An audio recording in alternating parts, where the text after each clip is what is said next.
Bonjour et bienvenue dans ce nouveau chapitre où on va voir l'identification des utilisateurs finaux ainsi que l'adaptation de l'intention pédagogique.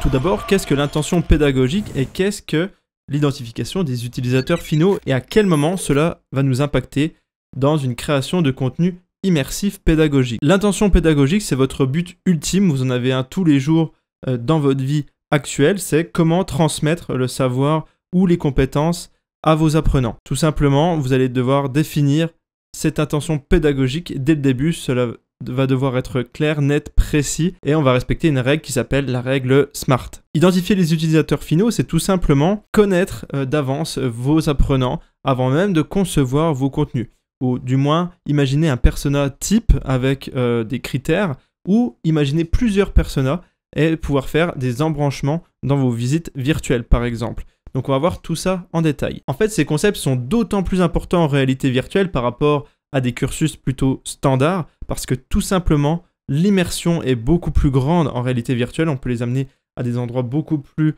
intéressants, beaucoup plus proches des éléments qu'ils souhaitent étudier. On peut aller dans des endroits dangereux, dans des endroits à risque et ça, c'est très intéressant.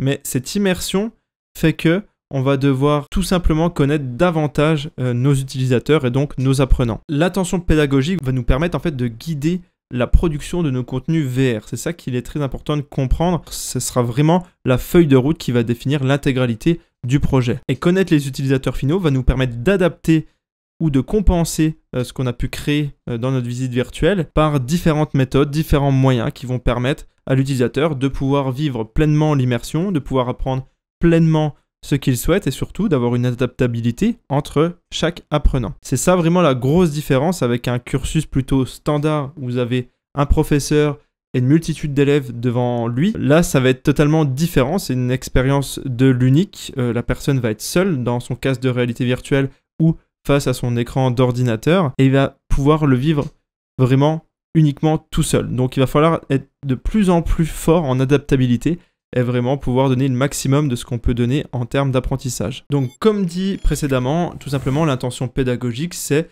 votre objectif de transmettre un savoir ou des compétences à vos élèves. Maintenant, il y a une règle pour savoir le formuler correctement. On va prendre un exemple, moi je vais prendre mon exemple, vous l'adapterez de votre côté, et moi je vais prendre l'exemple d'apprendre à faire une pâte à choux et donc savoir réaliser des chouquettes. Donc là, comme je viens de vous le prononcer, l'objectif est assez concis, et peut-être même trop concis. On va utiliser ce qu'on appelle la méthode SMART, car il est souvent utile d'utiliser des objectifs qui soient spécifiques, mesurables, atteignables, pertinents et temporellement définis. D'où le sigle SMART. Donc dans mon cas de figure avec mes chouquettes, donc je vous mets une petite image ici pour ceux qui ne savent pas ce que c'est, j'aurais pu tout simplement améliorer mon intention pédagogique, ou du moins la formulation de mon intention pédagogique comme ceci. À la fin de ce module, l'élève sera capable de réaliser 100 chouquettes en les dressant à l'aide d'une poche à douille dans un délai de 2 heures. Vous voyez, ça reste très court, mais l'intention pédagogique est bien ciblée et surtout, elle est réalisable en réalité virtuelle. Ce qui est important de comprendre, c'est que ces deux dernières notions, le fait que ce soit atteignable, pertinent et surtout temporellement réalisable, il faut aussi en prendre vraiment compte dans vos contenus en réalité virtuelle. Pourquoi ? Parce que tout simplement, les personnes n'iront pas forcément aussi rapidement que dans la vie réelle en réalité virtuelle. Donc c'est des notions que vous allez devoir appréhender au fur et à mesure du temps. Donc voilà, vous avez compris comment on formule une intention pédagogique. Il faut tout simplement que ce soit court, concis, précis, mais en respectant cette règle SMART, vous serez parfaitement prêt. Maintenant, avant même de concevoir quoi que ce soit, vous avez bien défini votre intention pédagogique, il va falloir déterminer qui sont les utilisateurs finaux. Alors, comme dit précédemment, il peut y avoir une seule grosse typologie d'utilisateurs finaux où votre visite virtuelle va s'adapter à tous très facilement, mais vous pouvez avoir plusieurs typologies et faire le choix de faire vous-même des visites virtuelles qui soient beaucoup plus poussées, beaucoup plus embranchées, donc avec beaucoup d'embranchements qui vont permettre de satisfaire à tout le monde. Alors, encore une fois, dépendant des budgets, des clients ou des donneurs d'ordre, cela peut être plus ou moins délicat. C'est pour ça qu'il est important de comprendre que moins on fera d'embranchements, plus simple et moins coûteux sera la visite virtuelle interactive. Il sera préférable des fois de faire plusieurs visites virtuelles interactives pour plusieurs cas de figure différents et éviter de tout regrouper dans un seul et même package. Parce que les embranchements vont être difficiles à gérer si vous avez une centaine d'embranchements différents qui vont mener vers des scénarios pédagogiques totalement différents, comprenez que ça va être très délicat et que votre visite virtuelle va être très difficile à gérer. Donc on minimise au maximum, mais tout en respectant les critères de son donneur d'ordre ou de son client. Donc qu'est-ce que les utilisateurs finaux, en fin de compte? Ce sont tout simplement ceux qui vont consommer vos cours, vos formations, que ce soit dans un casque de réalité virtuelle, sur un smartphone, une tablette ou même un ordinateur par exemple. Maintenant, comment identifier correctement les caractéristiques de ces utilisateurs finaux pour pouvoir avoir une visite virtuelle qui fonctionne? Tout simplement, il va vous falloir réaliser un persona plutôt classique, c'est-à-dire avec une tranche d'âge, avec peut-être les compétences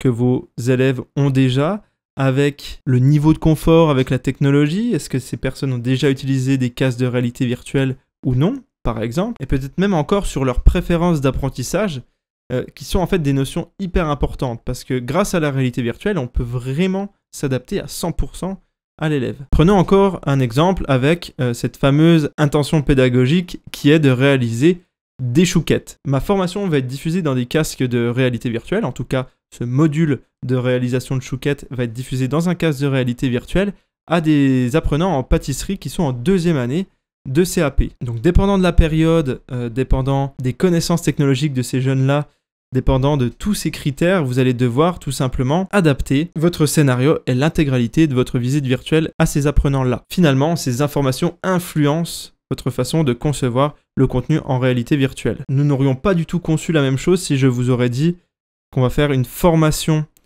à des informaticiens de 2e année en CAP. Pourquoi? Parce qu'ils ont une notion beaucoup plus approfondie en moyenne sur ces nouvelles technologies. Et ça, malheureusement, dépendant des secteurs, dépendant des personnes, encore une fois, tout peut varier. Il va falloir miser sur l'adaptabilité des contenus. Donc si les utilisateurs finaux ne sont pas à l'aise avec l'utilisation de réalité virtuelle, que ce soit sur un smartphone, que ce soit sur un ordinateur ou un casque de réalité virtuelle, il va y avoir une attention pédagogique légèrement modifiée, parce qu'il va déjà falloir leur apprendre à utiliser le média et en tout cas les supports en question.